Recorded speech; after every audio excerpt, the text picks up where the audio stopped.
Welcome, everybody. It's the Sal and Rich show, and unfortunately, Rich is not with us. Jan, for Valentine's Day, got him a facelift, and he's all black and blue, so he's kind of embarrassed to be on today. So when he gets looking better, and God, he's going to look great, we will have him back on the show. But I want to introduce Tom Fargnoli.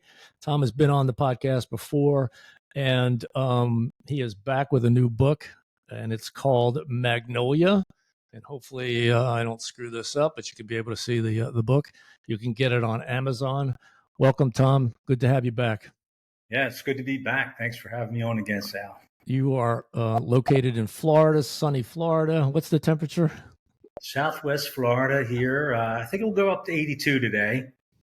You know, it's Nice. a nice, started out a little foggy, but it's clearing up now. We had a cold January, though. Yeah, you guys get all the way down to the 60s, so it was rough.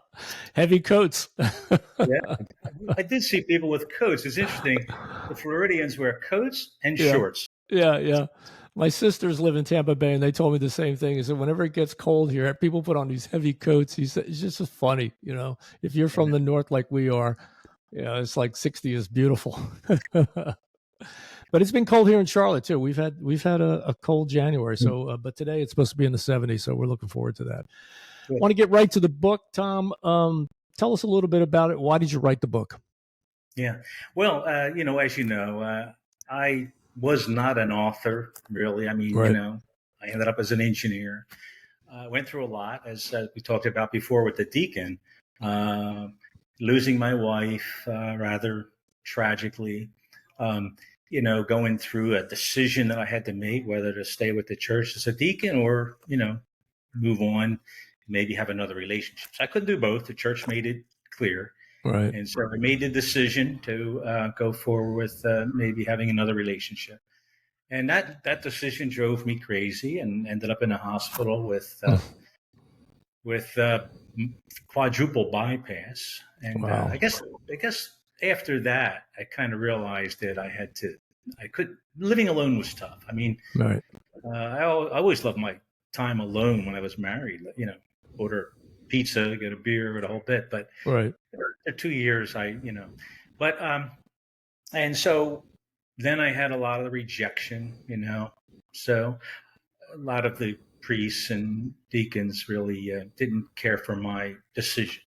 And I couldn't even be a Eucharistic minister. That's the crazy thing. That's insane. It really is.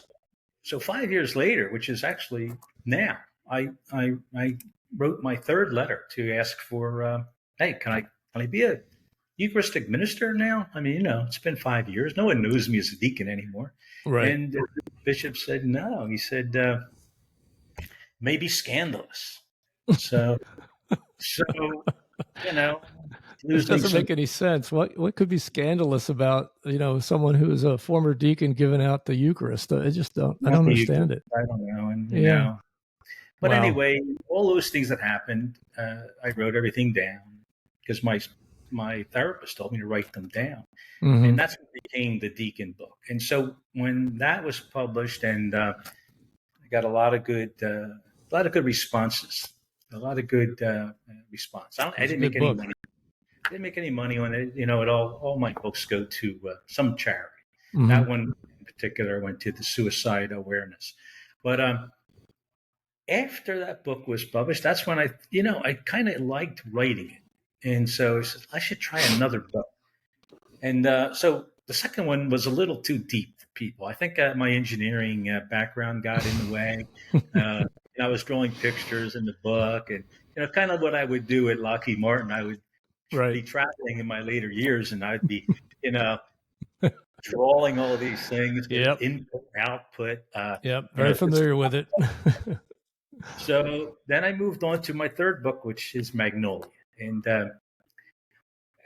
if there was a theme for all books, it was basically hope. I wanted to. I like the idea of giving people hope. People who are going through tough times, whether it's medical situation or loss, At this stage in our life, too, as you get older, you start losing friends. I mean, we see that happening all the time. So it's difficult. It's hard to deal with. Yeah. So I mean, if that was a theme, I would say that that was kind of that runs through all the books.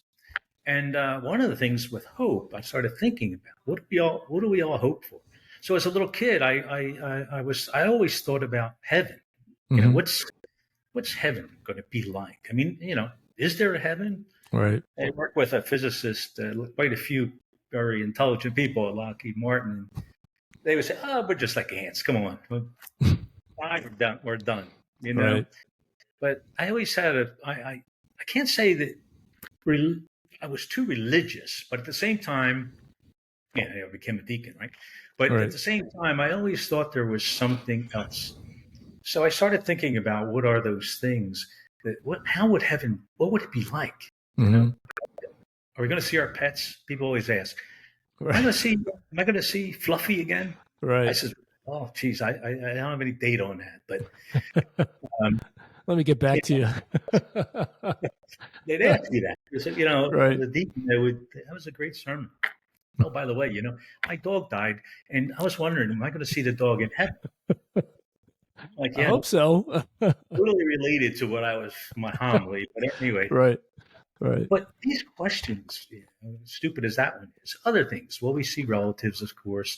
Will I see my wife, my parents? And right. So I started thinking about it. And I also was playing around with the idea of when I was small, growing up in Magnolia. Magnolia's one square mile of happiness. I think they wrote about it. Right. And what a childhood I had. They were so free. I'd jump on my bike in the morning. I'd come home as long as I was home for dinner. Right. Before the street lights came on, I was good.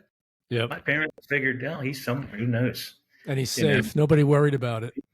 Doors are unlocked. And, I became a paper boy and started making big bucks. I mean, I was making $12 a week, and that was a lot of money in the 60s. Yeah, that is a lot of money. My dad says, well, you got to save half. All right. So he opened up a bank book, came in trust, and I put half of it in, and I still had $6.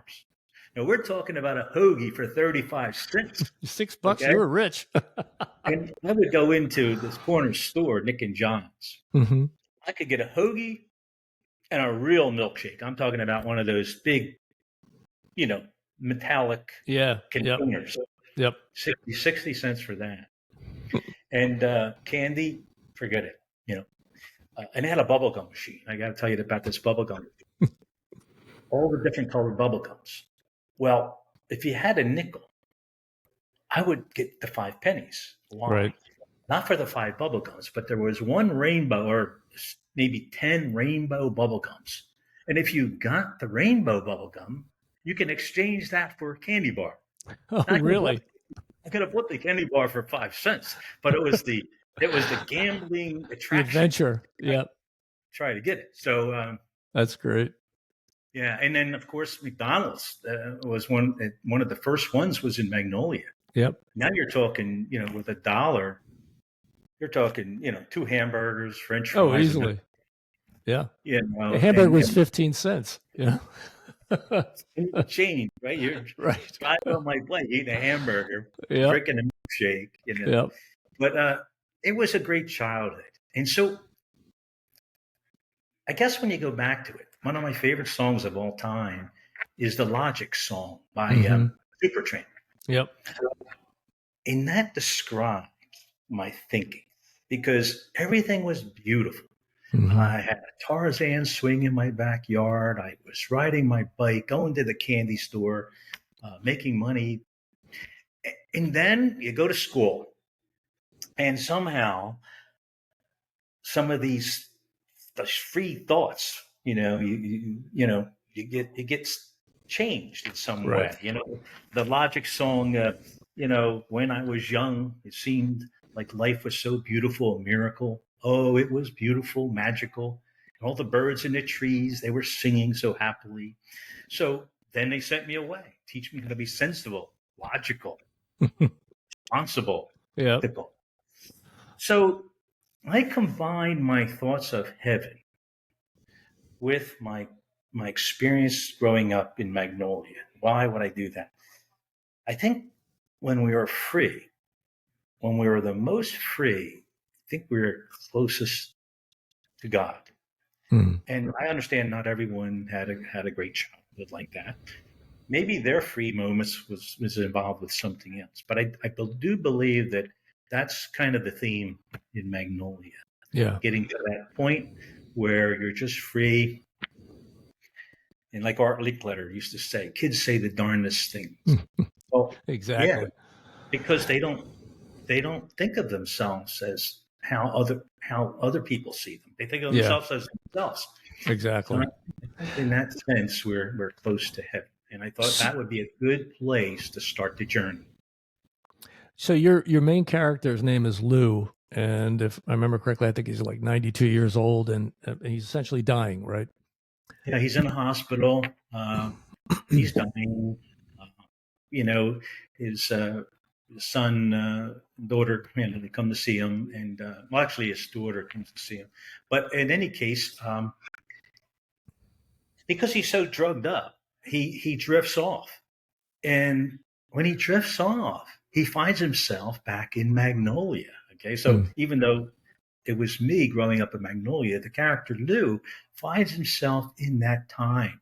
And one of the Mm-hmm. first things he realizes is that he has all this energy and he's not coughing. His chest pains are gone.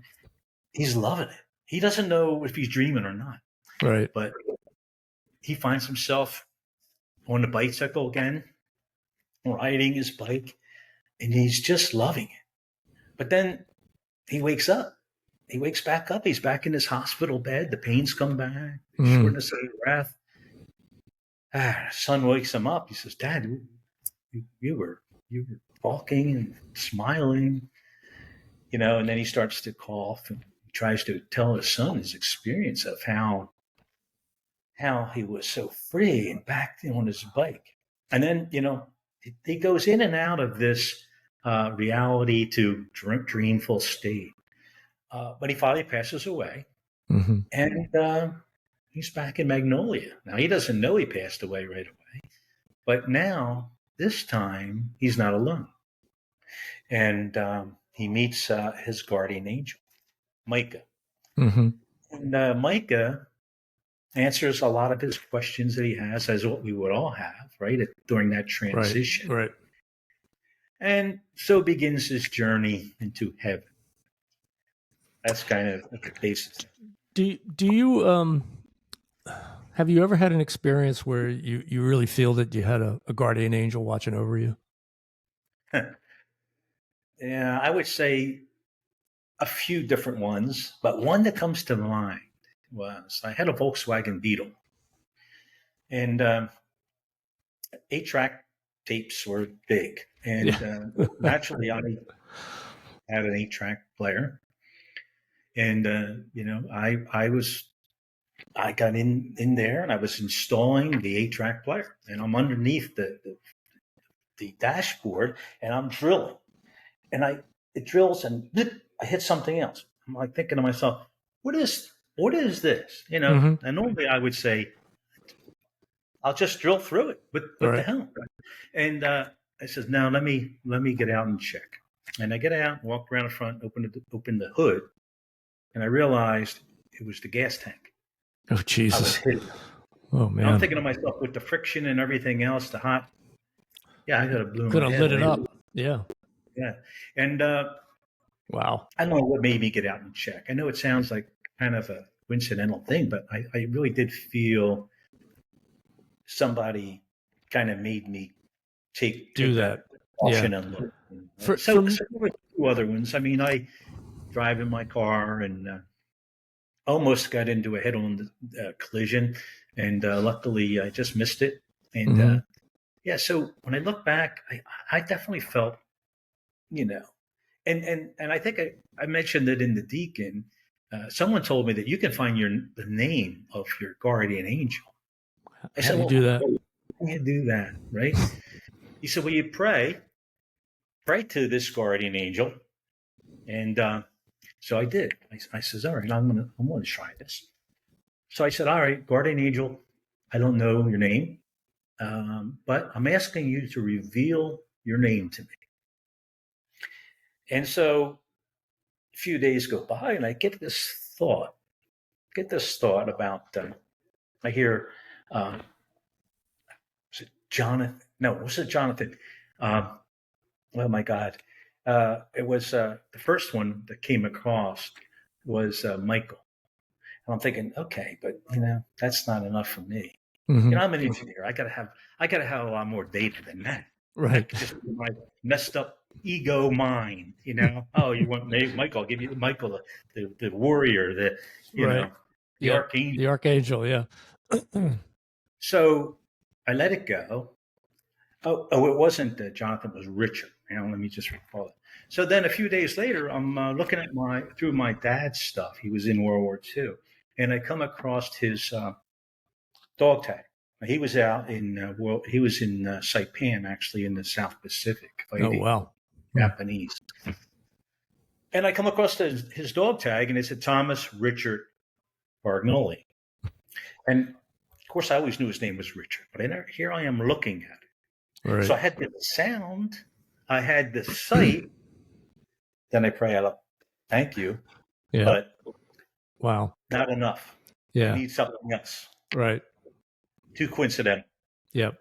So then I'm watching a movie that I saw many times. It was about the boy on the raft with a tiger. Oh yeah, something of pie, something pot. Life of Pi. Life of Pi. That's it. Yeah. Yeah. So he's on this raft with the tiger. Yep. And I was dozing off. It was a Sunday. I dozed off, and here he names the tiger. He calls him Richard. And he's yelling, Richard, Richard. And I got up. You woke up. Watching it. I says, all right, that's the third one. So there it is. Yeah. So I would say for your audience, if they want to find out the name of their guardian angel, pray for it. Right. And then give it some time. Get 3. Wait until you get 3 indicators of it. Yeah. Now, it might be a name that's goofy, right? It might be, a name that you might not be able to pronounce. Yeah. It could be Alphonse. Who knows?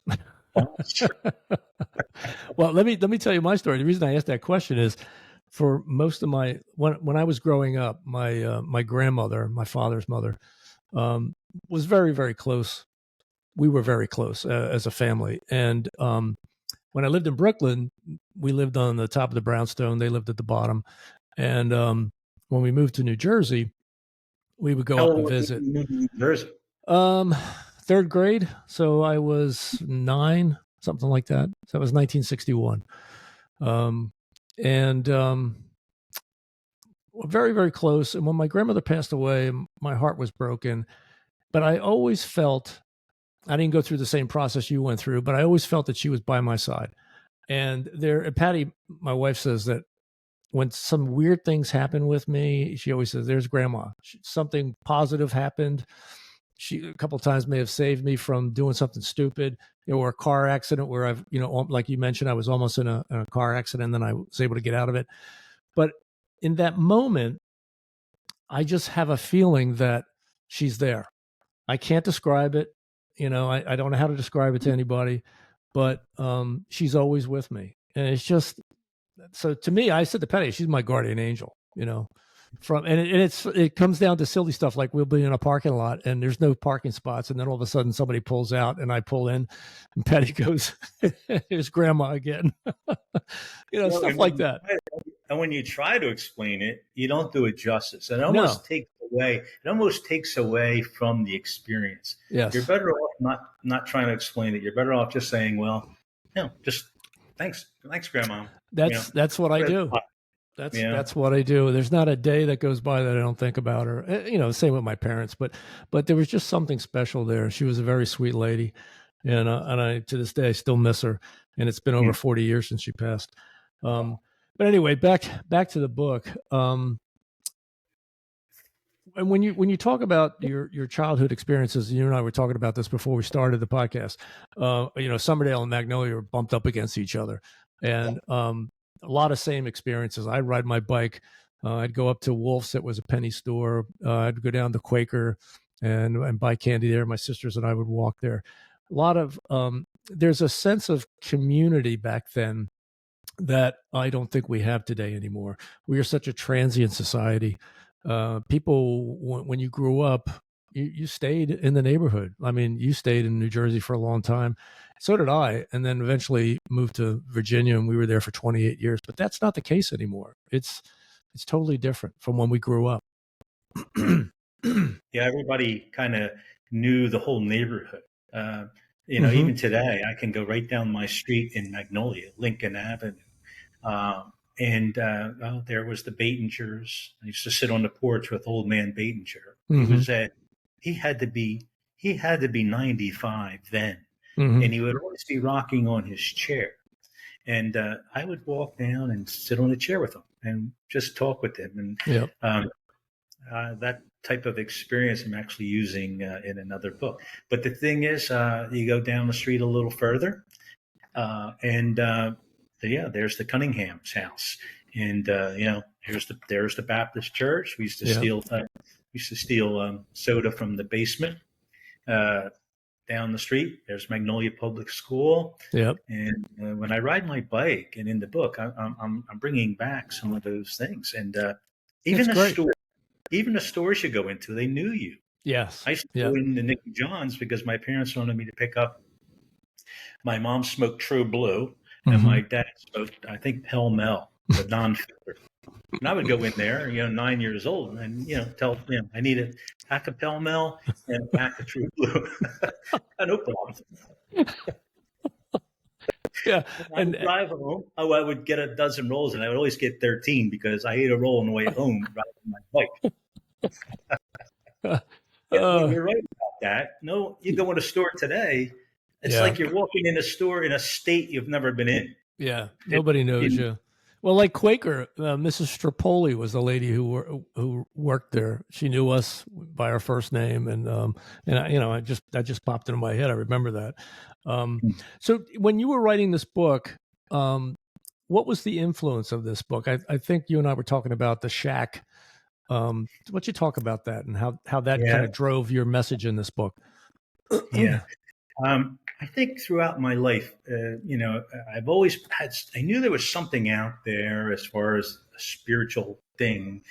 And every time you tried to qualify it or quantify it, somehow it disappeared. It was kind of like your experience with your grandma. You try to explain it, it dissipates. Yeah. And I always felt that connection with some movies and the way they portrayed Jesus, and a lot of the old movies.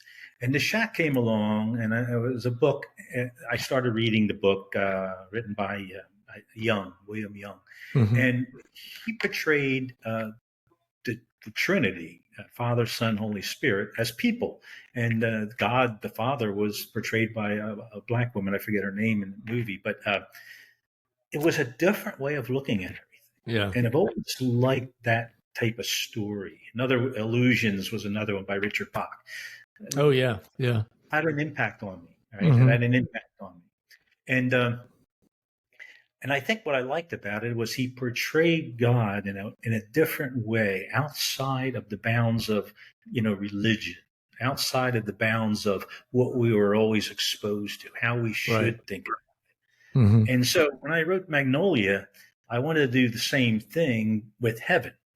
I wanted to insert some questions into the reader's mind. Like, the journey that Lou goes on is a journey that hopefully we'll all go on. And I think there's different dimensions of it. The first one's probably closer to what we know in our life here on Earth. But I think there's a very thin line between them.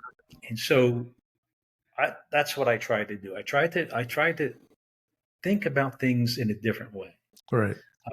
And present them in somehow, because there's no who's going to tell me I'm wrong, right? And who's exactly or right for that matter, because no one's Well, you're shining a light on it, and it's your perspective, and it gives a chance for people to think of something differently.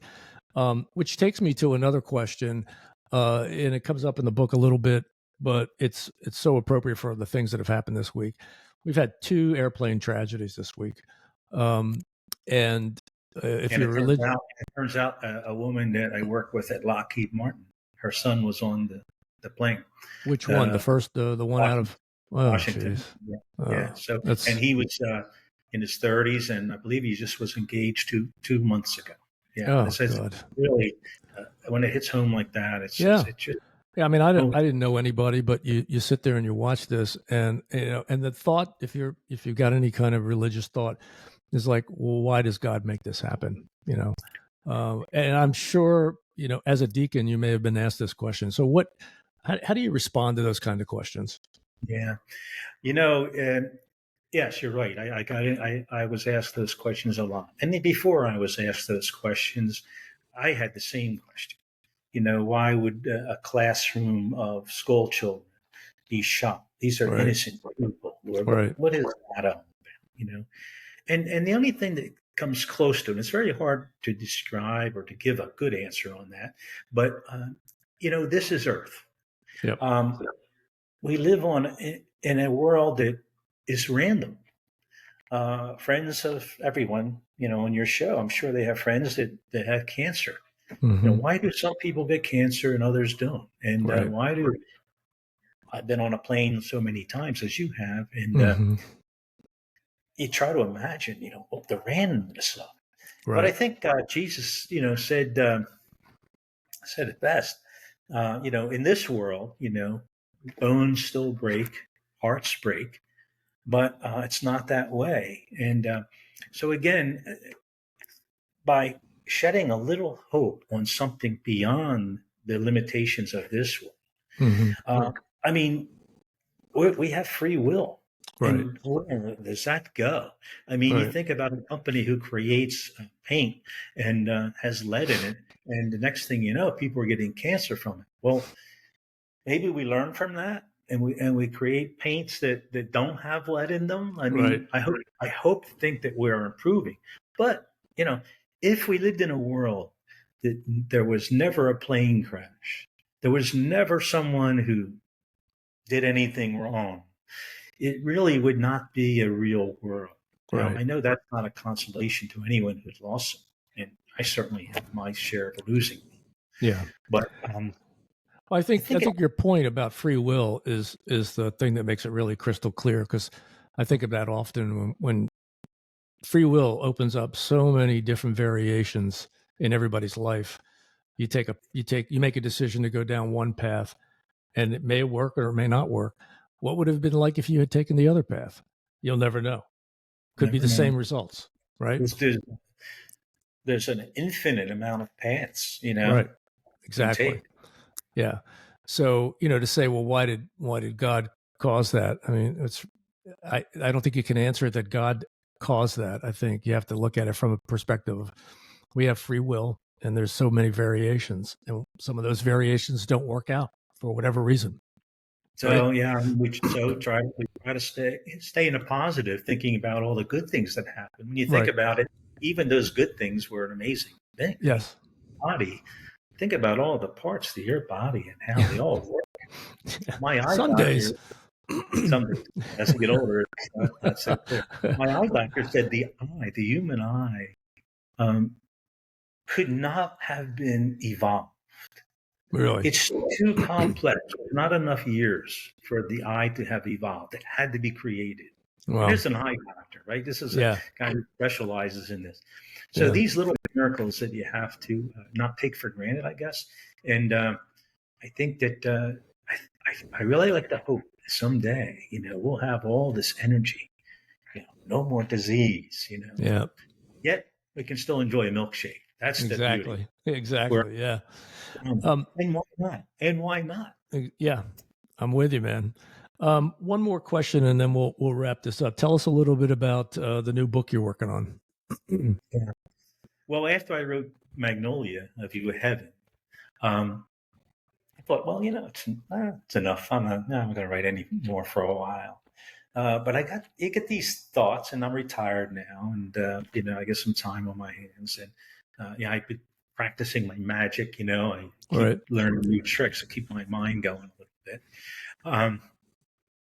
I started thinking about a book, and I started writing notes down. It's usually what I do. I start, my wife and I, we sit down a lot of times in the morning. Well, we sit down every morning, and we read some scripture. We read some different things that we read every day, and then we talk about it. And some of the things hit me, and I write little notes down.